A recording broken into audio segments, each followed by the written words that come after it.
The Galactic Council chamber fell silent as Ambassador Zethkar of the Vorthak Empire finished reading the ultimatum. His 4 eyes swept across the assembled representatives of 12 species, each one nodding in solemn agreement. The message was clear. Humanity had 24 standard hours to surrender unconditionally or face total annihilation.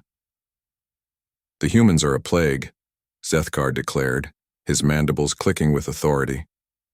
"In merely 3 centuries since first contact, they have disrupted our carefully maintained order. They refuse to accept their designated role as a servant species. They colonize worlds without permission. They trade with whomever they please, ignoring our economic sanctions. Most disturbing of all, they spread their ideologies to other species." High Counselor Vrex of the ancient Kethmori leaned forward, her crystalline form refracting the chamber's light. "The situation with the Tilari mining colonies is unacceptable. Humans taught them about labor rights and fair wages. Productivity has dropped 40%. And don't forget the Nixari incident," added General Thurok of the militaristic Gorvan Confederation. "Humans convinced an entire planet to declare independence. They called it self-determination. Ridiculous." The council members murmured their agreement. For millennia, they had maintained a stable hierarchy across the galaxy. The strong ruled, the weak served, and everyone knew their place. Then came humanity, young, chaotic, and utterly unwilling to be categorized. "The ultimatum will be transmitted immediately," Zethkar announced. "Earth has 1 day to respond." 23 hours and 57 minutes later, the response arrived. "Honorable members of the Galactic Council," the human transmission began, displaying a middle-aged woman with graying hair and laugh lines around her eyes. "I am Secretary General Maria Santos of the United Earth Government. We have received your ultimatum." The council members leaned forward expectantly. Finally, the humans would see reason. "We must decline your generous offer of surrender," Santos continued, her tone conversational, almost amused. "You see, we've been having this discussion among ourselves and we've realized something important. You're absolutely right about us being disruptive.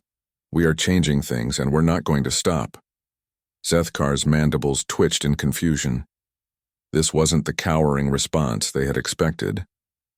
"We've been thinking about why this upsets you so much," Santos went on, settling back in her chair as if having tea with friends. "And we think we understand now. You've built your entire civilization on the idea that some people are just naturally better than others. That strength gives you the right to rule, and weakness means you deserve to serve. It's a nice, simple system." The human woman's smile never wavered. "The problem is, we know something you don't seem to have figured out yet. Every species, every individual, has something valuable to contribute. The Tilari weren't lazy, they were demoralized. Give them fair treatment and they'll outwork anyone. The Nixari weren't rebellious, they were oppressed. Give them freedom, and they'll innovate in ways that benefit everyone." High Counselor Vrex's form flashed angry red. "Preposterous. The natural order—" "There is no natural order," Santos interrupted gently. "There's just the order you've imposed because it benefits you. And that's fine. You've had a good run. But here's the thing about humans. We have this absolutely terrible habit of believing that everyone deserves better." The transmission shifted, showing images from across human space. Tilari children playing in parks on worlds where their parents now owned homes instead of living in company barracks. Nixari artists creating sculptures that defied physics, their creativity finally unleashed. Former slave species now running their own governments, trading freely, exploring the stars. "You want to know our secret?" Santos asked, leaning forward conspiratorially. "We're not special. We're not stronger or smarter or more advanced than you. We just have one advantage. We're too stupid to accept that things can't be better." "General," Thurok slammed a massive fist on his console.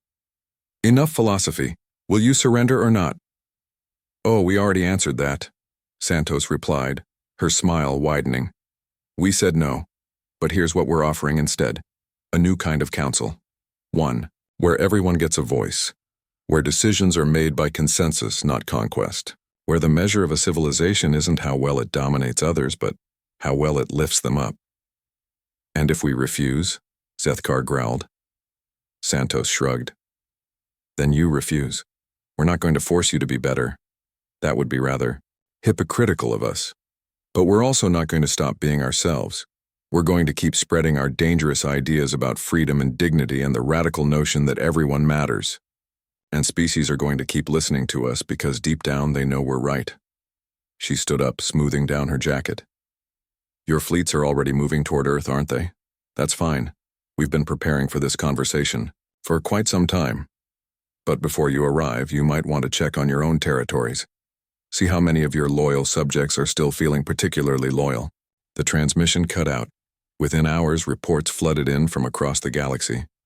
Uprisings on mining worlds. Independence declarations from agricultural colonies. Trade routes disrupted as cargo haulers refused to work for slave wages. The human virus of hope had spread faster than anyone had imagined. When the Council's combined fleets finally reached Earth, they found humanity's response waiting in orbit. Not a military armada, but something far more dangerous. Ships from dozens of species flew alongside human vessels, all bearing the same message painted on their hulls in 100 different languages. Everyone matters. The war that followed would reshape the galaxy. Not through conquest, but through the most human of weapons, the unshakable belief that things could be better, and the stubborn refusal to accept any alternative. Humanity had answered the Council's demand for surrender with a smile, and that smile had become a revolution.